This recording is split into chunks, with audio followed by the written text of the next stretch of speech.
Good morning. Good morning. Good morning. How you doing? Big show. It's a good day if you don't get called a sleaze. It's true. We have to report that. That was too much. Donald Trump's press conference yesterday. We have a can't-miss lineup this morning. Trump National Campaign Co-Chairman Sam Clovis, W.L. Ross and Company Chairman Wilbur Ross, and the president of Ford America, Henricks, with us. Don't miss it. A lot to come in the next couple of hours. We kick it off this morning with the campaign trail and the countdown to California. Donald Trump launching an all-out attack on the media yesterday during a press conference. The presumptive Republican nominee revealed details of his $5.6 million veteran fundraising effort yesterday at Trump Tower in New York City when he turned on a reporter, calling him, as Dagan just told us, a sleaze and dishonest. Listen.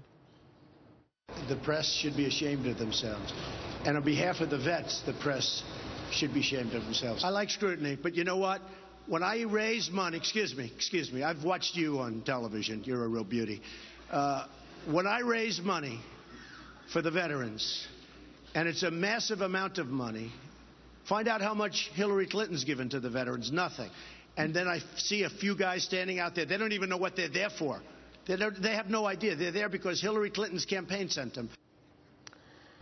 Joining us now is Texas Congressman Louie Gohmert. Good to see you, Congressman. Thanks so much for joining us. Good to see you, Marie. What's your take on this whole veterans conflict? Does Donald Trump have a point? Well, Donald Trump does have a point, and I'm not one of his bigger fans. But, hey, it's a good day for me if sleaze is the worst thing I'm called. But as far as Trump, I mean, for heaven's sake, he did raise money for the veterans. He's right. I mean, if you look at the veterans of Benghazi, we still don't know. Did Hillary go to bed and let them die? Did she stay awake and let them die? I mean, what was going on? We still don't know. So it's kind of hypocritical. And if you look at the thousands of the 1,000 or so FBI files that were in the Clinton White House. I can't forget that because my friend Chuck Colson went to prison for one. They had 1,000. Some of them were veterans. They were using them for, well, it's just illegal to have.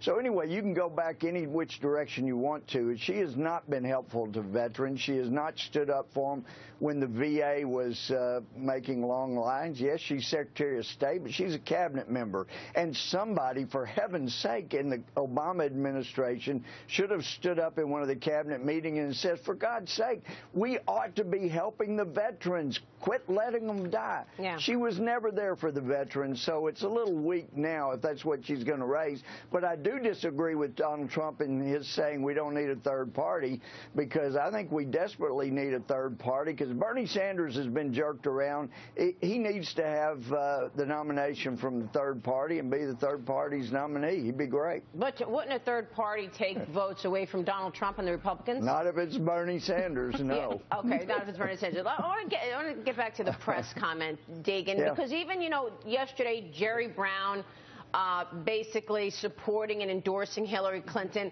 and it all, people started talking about the relationship between Jerry Brown and the Clintons over the past, and they had that big debate, Clinton and Jerry Brown, where Jerry Brown basically said there are massive conflicts of interest. You know, back then in 1992, Dagan, and now here comes Jerry Brown endorsing them, but no comment from the press.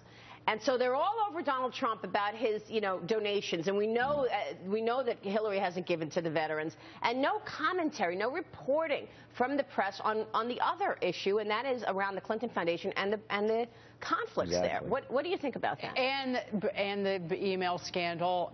But I think that, so Donald Trump got upset, and he pointed out that, hey, you guys need to be, I'm just giving money to veterans. You guys need to be shining a light on what the Clintons have been doing for the last how many decades, and if you will.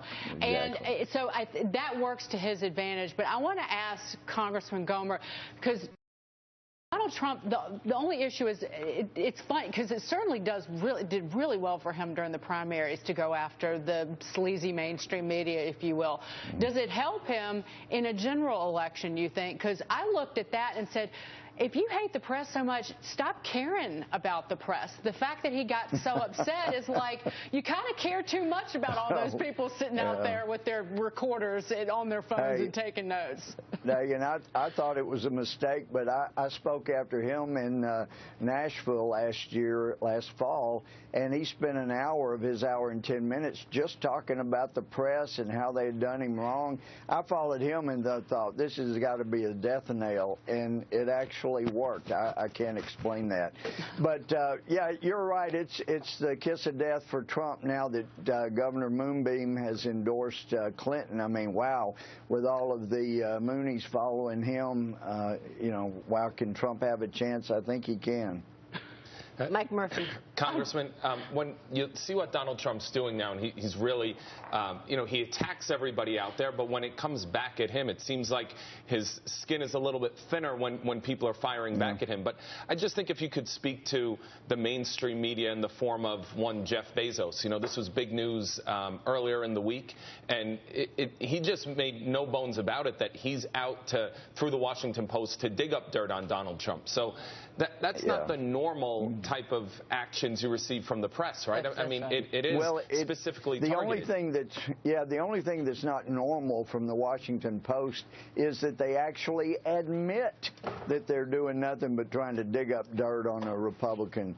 That's the real shocker there, because that's what they do. They put lots of media on conservatives and especially Republicans that is nowhere near what they do. Democrats, but I mean they're in the Democrats' corner. So the big shock, wow, they actually admitted it. I got to give that to the Post. That's should explain. One for them. Congressman needs to explain, because you're dating yourself, and I knew what you were talking about. But Governor Moonbeam is the old nickname for Jerry Brown. It was coined in the 70s because California was so wacky with environmentalists. It was coined by a Chicago columnist. Yeah, it was funny that you about him that way. But look, to the point that you're making, I mean, Donald Trump has been transparent throughout his campaign. Like it or not, he's transparent. He gave at least 4 formal press conferences this year. Hillary Clinton hasn't given any press conferences in 2016, Congressman. I mean, well, she will give interviews as long as they give her the questions in advance, and they're puff questions. It's outrageous that she has any room to say anything about press coverage. And yet, you don't really see that kind of, you don't see the 20 reporters on the Clinton Foundation. So there is some truth to what he's saying. Absolutely. Yeah. No, it is. There absolutely is. And people are seeing that, and that's why he's done so well. You know, I didn't support him in the primary, and I haven't. I mean, I'll vote for him if he's the nominee, but and it looks like he's definitely going to be. But for heaven's sake, this is just outrageous for Clinton to say anything about press coverage, and for her minions to say anything about it. You know, Trump's right. I mean, where is what she's done for veterans? It's just non-existent. Yeah.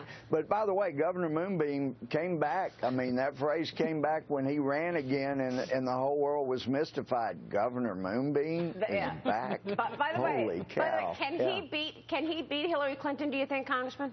Because I know you're not all in right now. You're not endorsing, so you'll vote for him if he's the nominee. Do you think maybe he won't be able to beat Hillary Clinton? Well, is that way?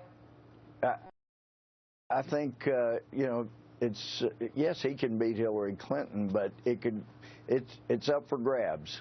And the one thing we know, the adage is correct: democracy ensures people are governed no better than they deserve, and absolutely 100%, we're going to get who we deserve, whoever it is. Congressman, good to have you on the program this morning. Thanks so much. Great to be with you.